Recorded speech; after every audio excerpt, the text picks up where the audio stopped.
Welcome to the Deep Dive. It's great to be joining you. So today, we're taking a closer look at something I think, many of us grapple with. How to find that sense of calm, that strength when life just feels chaotic. Absolutely. And we're zoning in on a specific story today. One individual's journey, really committing to 2 years of consistent meditation. 2 years, wow. That's dedication. It is. And our material for this deep dive, it comes from two reflective pieces this person wrote about their experience. Okay. And our goal really is to pull out the most potent insights for you. How a disciplined practice like this doesn't just say reduce stress. Right, which is what most people think of first. Exactly. Yeah. But how it fundamentally reshapes resilience, patience, your entire outlook, actually. So think of this as maybe an expedited path to grasping those benefits. That's a good way to put it, a shortcut to understanding. And what I found really compelling, and I wonder if you felt this too, is how they describe a shift that's, much deeper than just feeling peaceful on the surface. Oh, definitely. It's like a fundamental recalibration they went through. It really seems that way. Okay, so let's really unpack what made this journey so impactful for them. So this person's journey kicked off, like it does for so many, with just needing some calm, right? Amidst the daily grind. A very common starting point. But what became clear pretty quickly, apparently, was this wasn't just about managing the immediate stress. No. They talk about a profound transformation, and they specifically point to things like boosted resilience, finding more patience, and a genuinely more positive approach to life. It's fascinating, isn't it, how that initial search for calm often just opens the door. Yeah. But what's really insightful here from their account is how fast they realized the benefits went way beyond simple stress reduction. It was holistic. Holistic, right, not just patching things up. Exactly. It became about changing their sort of internal operating system, which let them navigate life's curveballs, as they put it, with, a lot more grace. Speaking of grace, that leads right into one of the first big transformations they noticed, this dramatically increased resilience. They talk about finding themselves equipped to handle really tough stuff, challenging work projects, difficult relationships, even just the daily hassles with grace. Which is quite a claim. It is. They describe going from feeling totally overwhelmed to being able to turn inward, focus on their breath, and really ground themselves. That internal shift. Yeah, and the analogy they use, I thought this was powerful. It's like having an emotional safety net that gently cushions me when I encounter life's inevitable ups and downs. That's a fantastic metaphor. So that emotional safety net, how does that actually work, practically speaking? That's a great question, because it gets to the heart of it. This resilience, it isn't about magically avoiding pain or difficulty. Life throws things at you. Right. Unavoidable. It's more about cultivating this, let's call it a conscious pause. Yeah. A space between the stimulus, the challenge, and your reaction. Okay. Creating space. Exactly. And that space, you build it by consistently, coming back to your breath, coming back to the present moment. It lets you choose your response instead of just being swept away by emotion. Less reactive. Precisely. You acknowledge the difficulty, you feel it, but you're not completely consumed by it, which leads to a calmer, more intentional way of dealing with challenges. And it makes sense that building that resilience would then sort of pave the way for the next big thing they experience, cultivating patience. They often go hand in hand. What really struck me here was that it wasn't just, being more patient with other people, waiting in line, traffic jams, whatever. Which is hard enough. Right. But it was also critically patience with themselves. Oh, self-patience. That's huge. Yeah. They specifically mentioned learning that growth takes time, which, let's be honest, pushes right back against our whole culture of instant gratification. Totally. We want results yesterday.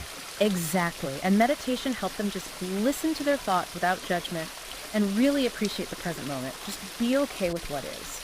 That non-judgmental piece is key. And the effect on relationships. They said it allowed them to communicate more openly and listen more intently without the urge to react impulsively. Less snapping back, maybe. It certainly sounds like it. And, this brings up an important question, doesn't it? About how we usually define strength. How so? Well, often we think strength is about outward force, quick action, muscling through. Right.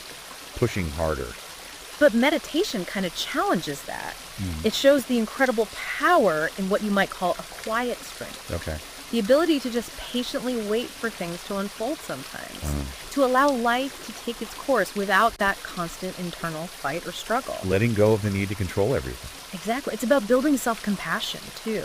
Recognizing that growth isn't always, a straight line upwards. And that non-judgmental observation of thoughts you mentioned, that's crucial. It builds what psychologists call metacognition, basically, being aware of your own thinking. Your thoughts without getting caught in them. Precisely. And that's vital for regulating emotions and ultimately developing that deeper, more steady patience. That's a really powerful way to think about strength, a quiet strength. I like that. Okay, moving on, there was another really significant shift they described.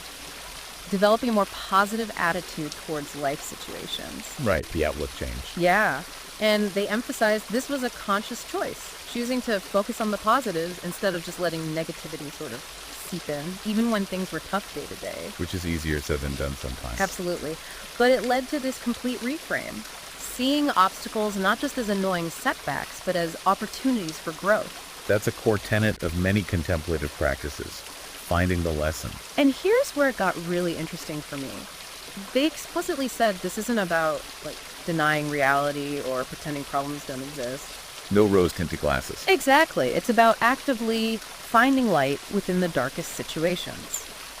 So, how does a daily practice actually help someone choose that perspective? How does that work? Well, it's a remarkable outcome, isn't it? This positive mindset, like you said, it becomes an active choice, not just a passive state you hope for. Okay. The consistent practice, especially the part where you learn to notice thoughts and emotions arise and pass without latching onto them, Yeah. it trains the brain. Trains it how? It trains it to disengage from rumination, getting stuck in those negative loops. Oh, yeah. We all know those. Right. So if we connect this to the bigger picture, the practice helps you navigate life's ups and downs with a kind of fundamental acceptance. Maybe grace is the right word again. And that frees up so much mental energy. Energy you can then use to focus on solutions, on growth, instead of just being stuck in the problem. Like building an internal compass. Yeah, that's a good way to think about it. Yeah. An internal compass that naturally seeks the constructive path forward. And it makes sense that all these internal shifts, the resilience, the patience, the positivity, would then ripple outwards, right, into strengthening relationships. Absolutely. It's almost inevitable. But the source material puts it nicely. Practicing mindfulness and being fully present during conversations encourages a deeper connection. Being fully present, that's the key. Yeah. It illustrates this by saying that even when external circumstances are far from ideal, joy can be discovered in shared laughs, discussions, and moments of silence together. That's beautiful, isn't it? Finding joy even when things aren't perfect. It suggests just being truly with people rather than half listening while your mind races. Which is what mindfulness helps cultivate. Yeah. That present. And, all these transformations we've talked about, resilience, patience, positivity, better relationships, they really do boil down to one fundamental thing. Which is? The power of consistency. Ah, right. Showing up day after day. Exactly. This individual, they're honest about it. They admit the idea of meditating every single day felt pretty daunting at first. I bet. It does sound like a big commitment. It is.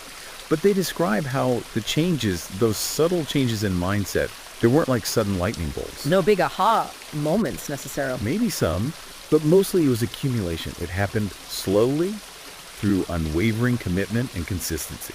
Little by little. This is where, the science comes in too, neuroplasticity.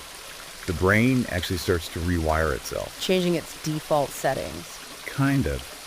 Shifting from that default mode of constant mind wandering and rumination towards more present-focused awareness. Okay. So daily chaos, work stress, family stuff, whatever, it gradually becomes less overwhelming. More like manageable moments. Breaking it down. Yeah. And they found simple breathing exercises were incredibly helpful for that. Just learning how to anchor myself in the present moment, they said, to return to the now whenever they felt overwhelmed or distracted. That anchor sounds crucial. And for everyone listening thinking, okay, this sounds great, but how do I actually do it? This person's journey also offered some really practical, tried and tested tips. Yeah, some actionable takeaways. First, and this is probably the most important, start small. Crucial. Don't try to boil the ocean on day one. Right. They say even 5 minutes a day can create a significant impact. And then you can gradually increase it if you want. Makes it much less intimidating. Totally. Yeah. Second, for those stressful moments, they specifically recommend mindful breathing. Like A simple technique. Inhaling for a count of 4, holding for 4, and exhaling for 4. The box breathing technique. Yeah. Very effective for calming the nervous system. Third, they suggest you try to integrate mindfulness into your daily life. Find small moments. Sneak it in. Yeah, like during your commute, while waiting in line, or even just sitting at your desk for a minute. Using those little gaps in the day. Exactly. And finally, number 4, reflect. Maybe keep a journal. Track the journey. Yeah, to document your thoughts and feelings about your experiences. They found this really helped reveal patterns and growth over time. You actually see the changes happening. That self-awareness piece again. It reinforces the practice. So when we look back at this whole 2-year journey we've unpacked today, it really is a map, isn't it? A path towards something deeper than just calm. It really is. Towards maybe a greater sense of peace, resilience, and happiness. Absolutely. I think what this deep dive really shows is meditation not as some kind of, quick fix or magic bullet. Right. Not a pill you take. No.